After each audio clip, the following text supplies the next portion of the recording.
Une toute petite nuit, vous avez bien raison, mais ce matin, je me réveille avec des étoiles dans les yeux. J'ai eu la chance d'avoir quelques heures seule dans ma chambre pour pouvoir un peu réaliser tout ce qui se passait. Vous avez réussi à dormir quand même? Ça va très vite sur scène.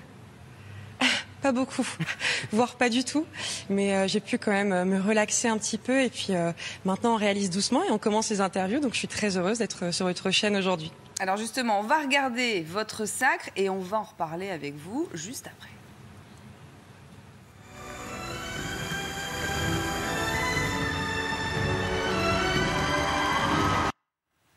Et voilà pour... Voilà, c'est assez court. Alors, qu'est-ce que vous ressentez ce matin? Évidemment, dites-nous tout. Diane Lair, vous êtes donc la nouvelle Miss France. Qu'est-ce que ça fait? Eh bien, écoutez, ça fait bizarre, on réalise pas tout de suite. C'est vrai que quand j'ai entendu le nom de ma région, j'y ai pas cru sur le moment même. Et j'ai réalisé vraiment ce qui se passait quand ma mère est montée sur scène et que j'ai pu voir son émotion de me voir, ça y est, devenir Miss France et de partager avec moi ce petit bout de rêve. Je suis très fière ce matin, mais je suis surtout impatiente de découvrir tout ce qui m'attend. À votre avis, à quel moment ça s'est joué? Alors, j'ai regardé l'émission hier soir, il y a eu le moment du discours. Vous avez demandé aux Français, est-ce que vous n'auriez pas envie de m'adopter pour un an? Est-ce que vous croyez que c'est cette petite demande, c'est votre aisance peut-être dans la prise de parole qui a fait la différence?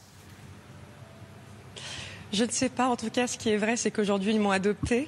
Ça, c'est certain. Je pense que peut-être le fait que j'ai été appelée en 15e et qui est une place qui est assez difficile parce qu'on attend jusqu'au dernier moment, que l'on sait que les candidates qui sont à côté de nous méritent tout autant que moi leur place.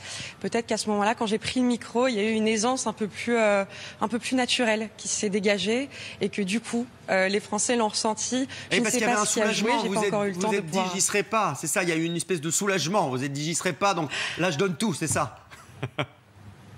C'est ça. Non, mais ce qui est sûr, c'est que quand on attend jusqu'à la 15e place, on se dit, bon, bah, c'est peut-être pas moi, finalement, c'est peut-être pas mon destin. Mais oui, quand j'ai entendu mon nom, j'ai été extrêmement soulagée, ça, je vous l'accorde. Alors, les Français vous découvrent, évidemment, aussi ce matin. Vous avez 24 ans, vous êtes fraîchement diplômé en commerce international, vous avez travaillé dans l'immobilier, vous avez déjà fait beaucoup de choses. Qu'est-ce que vous avez envie de porter comme message pendant cette année? Qu'est-ce que vous avez envie de représenter? Toujours, évidemment, les Miss ont envie de porter un message pendant cette année. Bien sûr, tout d'abord représenter la femme française de 2022, une femme forte, libre, engagée, mais aussi soutenir des causes importantes comme le vivre ensemble. Je viens d'une région qui est multiculturelle, alors c'est important pour moi de soutenir cette cause.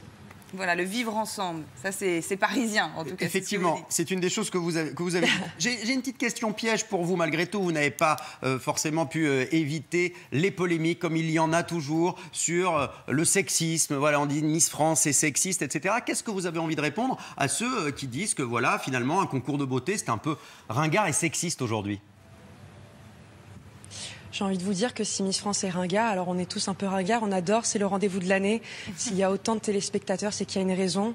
Hier soir, quand j'ai été sur scène et que j'ai vu le public et le bonheur qu'on leur a donné, j'ai bien vu pourquoi Miss France existe. Ça apporte du bonheur aux gens, ça fait du bien. De pouvoir regarder ce show-là, on l'attend chaque année impatiemment et je peux vous confirmer que sur scène avec les 28 autres candidates, on s'est senti plus féministe que jamais. Maintenant, chacun son avis sur le sujet, mais je sais que moi, dans mes opinions à moi, je me suis sentie vraiment féministe et fière d'être sur scène hier soir. En tout cas, ce sont des femmes puissantes, hein, les Miss France. On a vu, puisqu'on en a parlé avec Karima tout à l'heure, généralement ça mène à tout Miss France et on entend parler d'elle ensuite, hein, Olivier effectivement, Masserolle, des Miss France. vous vouliez poser une question. Oui, mais vous voyez bien qu'il y a quand même une querelle politico-sociologique en ce moment autour de tout ça, parce que certains disent, ben voilà, ce genre de concours magnifie la femme objet, soumise, qui est utilisée finalement à des fins commerciales. Alors comment vous voyez dans ce contexte-là? Eh bien, écoutez, si vous me demandez mon opinion à moi, je ne suis pas spécialement d'accord. Je pense que les dernières Miss France, on ne se rappelle pas d'elles par leur beauté. Vous voyez, j'expliquais récemment que Amandine Petit, la première fois où je l'ai vue, la dernière chose que j'ai dit d'elle, c'est qu'elle était sublime. Et pourtant, Dieu sait qu'elle est belle. Mais avant ça, j'ai parlé de sa présence, de sa prestance, j'ai parlé de son élocution. Toutes ces choses qui font d'elle une belle Miss France. Aujourd'hui, une Miss France n'est pas qu'un physique, elle est bien plus que ça. C'est un package complet. C'est une femme qui vient, qui prend la parole, qui adresse de beaux messages. Elle reste l'ambassadrice de la France. Alors non, je ne la réduirai pas seulement à ça. Eh ben, vous défendez bien le package, en tout cas, ça c'est sûr. Elle prend bien la parole, je vous confirme.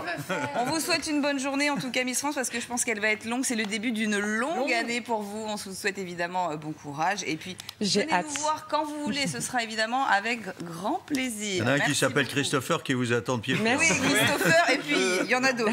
Profitez bien, en tout cas, de votre année de sacre et félicitations encore. Merci d'avoir été